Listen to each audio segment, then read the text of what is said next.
Peggy 18.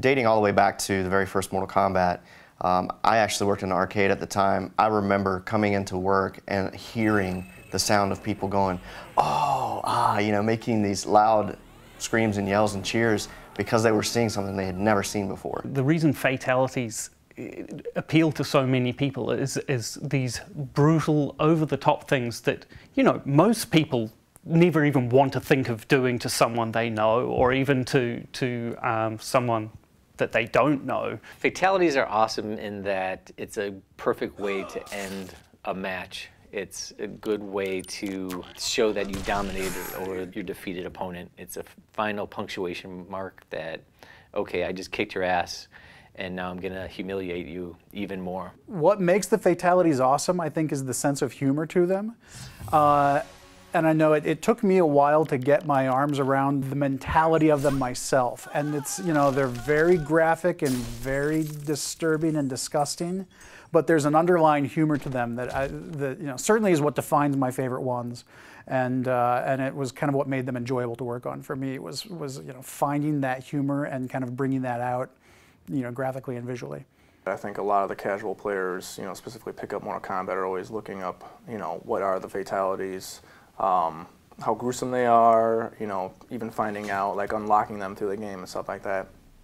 And I really think, you know, this game around, I think we really took it to a whole new level. Initially, we, you know, we try and come up with a brainstorming session, kind of get some ideas, or like think about stuff, and then we kind of all get together, me and the other designers, and go through, kind of bounce ideas off each other a little bit, and kind of formulate one really great idea out of all of us. And from there, we do a couple of practices, try to figure out the timing, things like that. We go in the studio, we shoot the actual motion. From there, we take the data, process it, get it into the computer, exaggerate it well beyond whatever we shot so that we get like this really great performance with all the gruesome, brutal things that people come to expect from Mortal Kombat.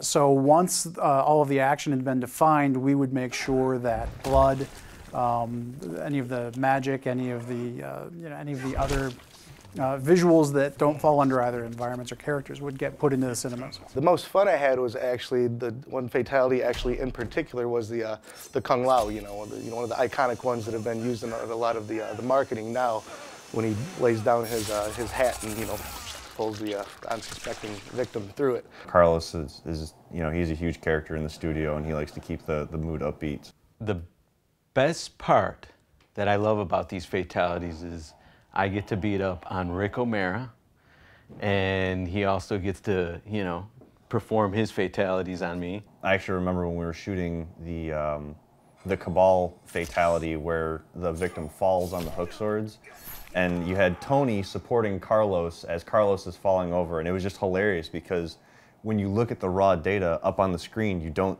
see Tony there, so it just, he fell and it looked so perfect. It was hilarious. Maybe about like the third or fourth take, we start getting into more or less of the vision of the actual fatality, and it starts getting amped up with, you know, all that emotional content where you're getting into, you know, like, I really need to stab these knives into these guys' clavicle so that way the lightning will strike. You know, when you're doing it the first or second time, you're like, oh, I really don't want to hurt, you know, the other actor. When the other actor gives you the cue, he's like, hey man, just let go and really like hit my claves. Having somebody able to draw off of that, and Ed sitting there going, oh my God, that's what I want, I need that, and trying to draw off of that, all that emotional content, and trying to get the best performance. My role on Fatalities was to make sure that once everything else was in place, that we had visual effects for the fatalities. So once all of the action had been defined, we would make sure that blood, any of the magic, any of the visuals that don't fall under either environments or characters would get put into the cinemas. Probably my favorite and most successful effects are the ones where we involve the most sleight of hand. The classic reptile fatality, getting his tongue to work, was one of those real coups. That's the sort of thing that, you know, there's not a cut and dried system for doing. There were a lot of cheats and sleight of hands that we used to make that work. We use basically a beam, just an ability in the engine to draw a mesh from one point to another, basically attaching one end to Reptile's head and one end to the victim's head, and then introducing material-driven noise to that to make it seem as though there's an elastic tongue where really it's just a code-driven mesh that's going from one point to another. Yeah, some of the key points that we really try to focus on is to make sure that every fatality fits into the same look and feel as the others. We don't want one or another to kind of feel different. Each character had approximately 18 points of dismemberment. So you can imagine, the technical hurdles we had to go through initially, working closely with the tech group to get a procedural tool inside of our tool to be able to do it on the fly. The effects guys had a major role in making the fatalities just look perfect. They are masters of blood placement and all the effects that go with fatalities, like radons, electricity, all the blood decals that had to be put on to make fatalities look nasty. There's not just clean cuts anymore. There's bloody stumps wherever there's a sever point. Every fatality had its own challenges, ranging from just making the blood look good, and blood from the outset is a tricky thing to get right. Fluids and liquids are a difficult thing to do in particles. It's even more difficult to do in real time when we don't have the ability to render something, when we have to do a graphic that will update 60 times a second. And so even just the rudiments of getting the liquids to look good had its own challenges. One of the really cool things was at E3 this year and a bunch of the other trade shows.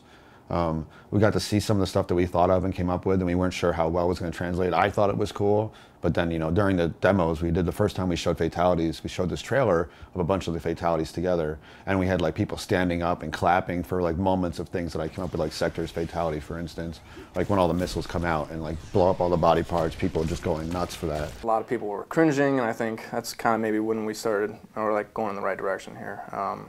Taking some of the old stuff, blending in with some new ideas, and that's what I think is really cool about this little nod to the classics. The best fatalities are the ones that are nasty. They're really violent, but at the same time have a comedic tone to it. Those are always the best ones. Most of them actually have a comedic tone to it, and I think that's what makes fatalities popular.